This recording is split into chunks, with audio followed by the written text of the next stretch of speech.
Hay efemérides que entran con calzador en el calendario, pero hoy me llamó la atención una que tiene un punto interesante del cual podríamos aprender muchísimo. Y es que en el Día del Orgullo Autista hay quienes opinan que lejos de pensar en una enfermedad, bien podríamos estar frente a un increíble potencial. ¿Se acuerdan de una de las películas de Superman donde el pequeño Clark Kent se encerraba en un armario de la escuela, pues al no controlar sus poderes escuchaba, veía, sentía, olía y percibía todo con gran detalle? Un cúmulo de estímulos lo bombardeaba sin que pudiera filtrarlos para organizar sus ideas. Bueno, pues algo así le pasa a los autistas. Personas con una hipersensibilidad a los estímulos sin la capacidad de filtrarlos o sin poder centrarse en una conversación. Algo así como tratar de escuchar un susurro en medio de mucha gente o con la música a todo volumen. Una condición producto de un exceso de conexiones en funcionamiento cerebral distinto. Y es que, leyendo al respecto, encontré el testimonio de Laura Perales, una madre con un hijo autista, cuyo punto de vista podríamos aplicarlo para todo el mundo. Ella comenta que vivimos en una sociedad donde nos preocupa más lo que no podemos hacer que lo que sí podemos lograr. En las escuelas, por ejemplo, no nos fijamos si nuestros hijos sacan 10 en historia, sino por qué sacaron 5 en matemáticas o viceversa. Vemos nuestras fallas en lugar de potencializar nuestras capacidades. Nos enfocamos en poder hacer lo mismo que los demás, pero no en lo que solo nosotros podemos hacer. Esto, claro, luego de un proceso de enseñanza, esfuerzo y dedicación, porque tampoco se trata de decir que la flojera es nuestra mayor aptitud. Y es que, por ejemplo, en los casos de los autistas, si bien no llevan una vida como la de los demás, sí cuentan con un tremendo potencial para ver detalles, patrones o imágenes que pasarían desapercibidos por los demás. Una característica muy apreciada en empresas de tecnología o en lugares como Silicon Valley.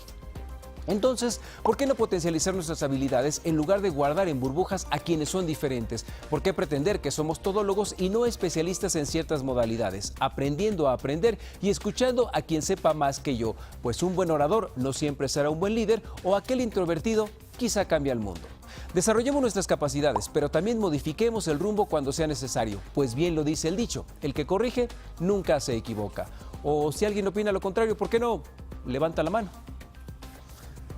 Hay que tratar de hacer las cosas con el conocimiento de los demás y no ver a las personas como diferentes, sino potencializar sus capacidades. Y sabes que aquí hay una discriminación impresionante en contra de la gente que está o que sufre este trastorno del espectro autista, porque como no es una enfermedad, no es un trastorno que sea muy...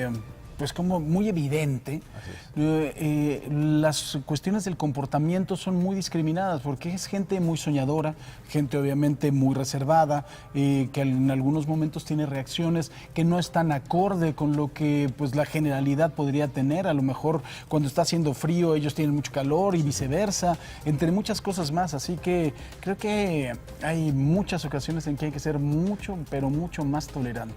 Y mientras nosotros nos quejamos que a veces somos demasiado dispersos, ellos tienen la capacidad a lo mejor de focalizarse en una cosa, pero en esa cosa puede estar la cura de una enfermedad, el desarrollo de una tecnología o algo que nos haga avanzar. De hecho, los estudios dicen que quizá quienes fueron los autores de las pinturas rupestres o empezaron a revolucionar la sociedad fueron justamente personas con ciertos límites de autismo. Y hay que recordar, la primera vez que se empezó a hablar de autismo abiertamente fue con una película que fue ganadora del Oscar para Dustin Hoffman, que se llama Rain Man, o Cuando los hermanos se encuentran, Tom Cruise y Dustin Hoffman.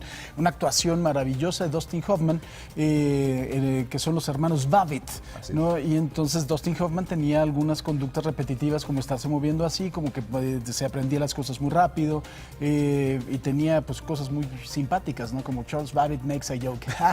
Exactamente. Entre varias cosas más. Y es que justo nos estamos preocupando porque todos podamos hacer lo mismo y no por qué cosas podemos hacer solo nosotros. Pero bueno, hay que aprender mucho de ellos. Sí, señor. Gracias, Quique. ¿Qué le parece?